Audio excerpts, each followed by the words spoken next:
Hi, Born Bears, it's Miss Carney.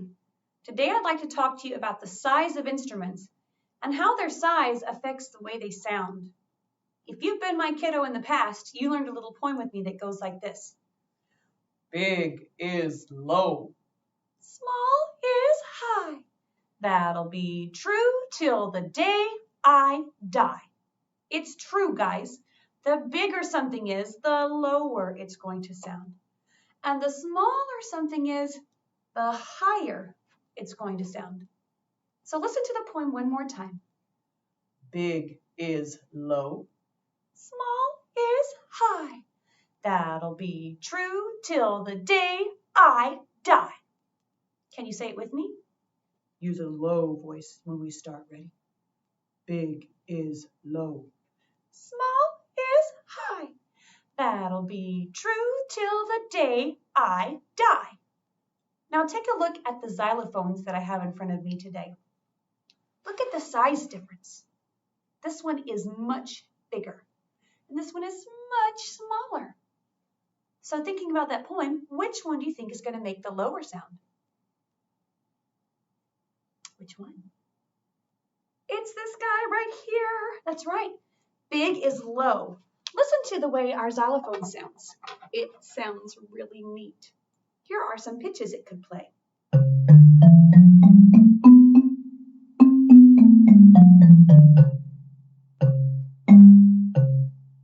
Pretty interesting. Now let's check out our little guy over here. What does it sound like?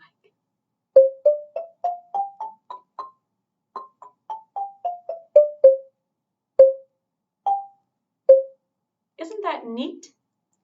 Not only are these different sizes themselves a small xylophone and a large xylophone, by the way, it's called a soprano xylophone and a bass xylophone, but each of the bars on my xylophone are also a different size. Check it out.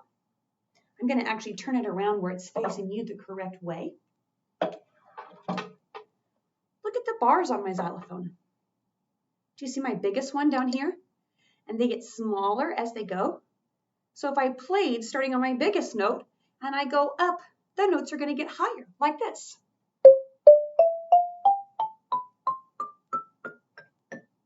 And if I start on my smallest note and I go down this way, my notes are going to get lower.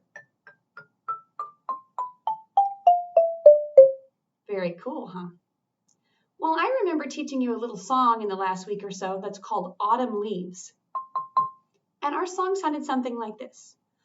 Autumn leaves are falling, falling to the ground. Autumn leaves are falling, falling all around. I just played from higher to lower. That's the way my voice went. Autumn leaves are falling, falling to the ground. Autumn leaves are falling, falling all around. The size of an instrument does change the way it sounds.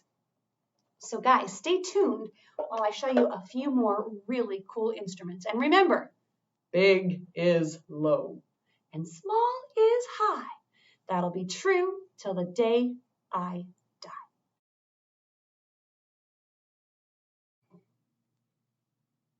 Okay, guys, I thought I would share with you a few other instruments that we can listen to and experiment with and figure out their sounds based on how big or how small they are. So I'm going to start off with something kind of simple. These are drums. Take a look at them. Look at their size. My red one is very big, and my blue one is very small. Listen to the sound they make when I play them.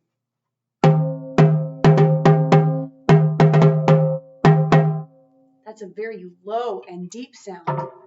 Now check out our little bitty one.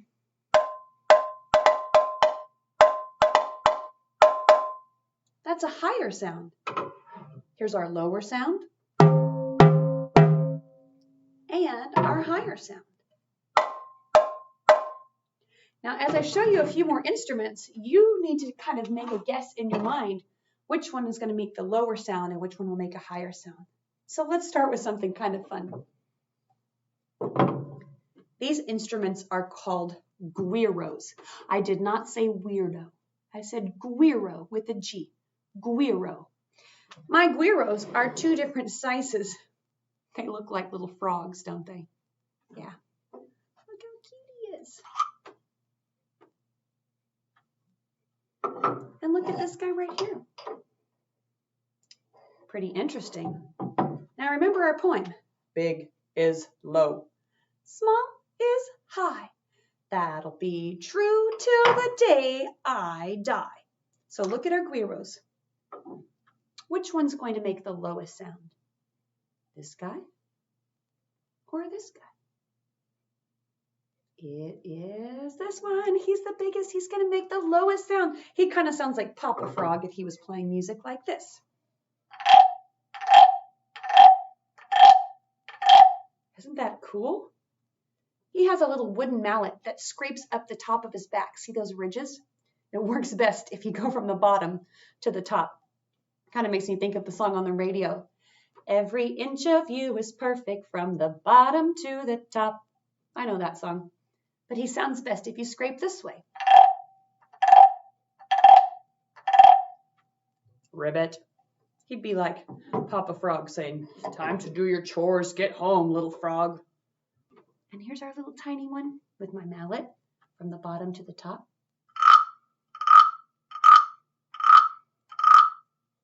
Isn't that cute? Much higher sounding than Papa Frog. Again, these are called guiros. So our little guiros, you guys have to sit down for a minute. How about something else really cool? Check these instruments out. Do you know what they're called? Did you say gong? G-O-N-G, gong? You're right, these are gongs. Look at their size. Which one is going to make the higher sound? Which one? It is this one. This one is our smaller gong. Let's listen to it. Again, I would have a mallet. You see that black circle in the middle? That's kind of like X marks the spot. I would want to hang on to it so it doesn't fall over and aim right here. That's our first gong.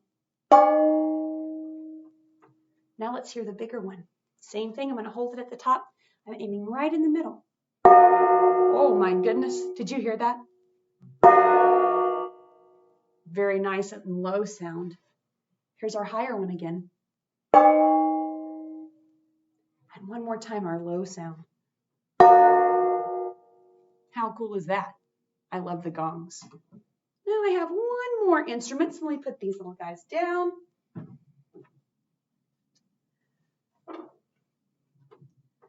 Does anybody know what this might be? Did you say flute? It's not a flute. Flutes are usually made of metal, and you hold them and play them to the side.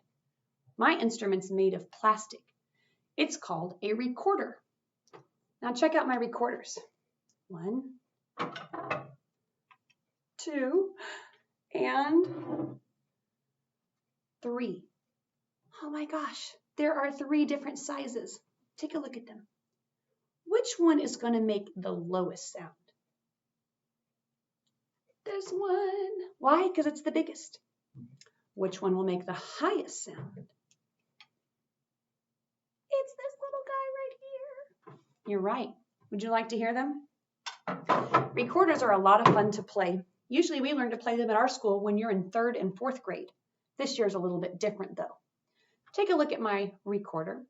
This recorder is called a sopranino. Isn't that a silly word? A sopranino. That's the smallest recorder. Do you know this song?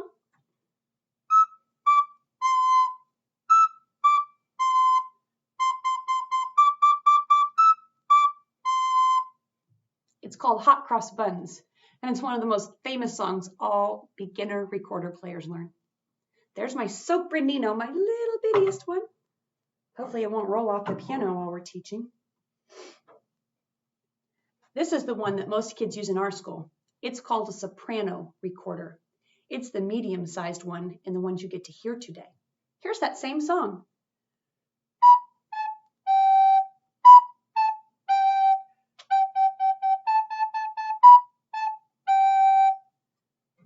Big difference in sound and size, right? All right, let's get this big guy out. Hope my fingers can reach. This big recorder is called the tenor recorder. And you have to spread your fingers so far. Hope my fingers will go that far.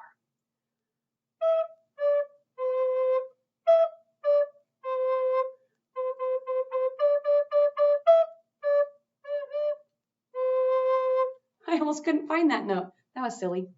Well, the tenor recorder is the lowest one that I have here today, but there is a bigger one. So remember, boys and girls, today we're talking about the size of an instrument and how it affects the way an instrument sounds.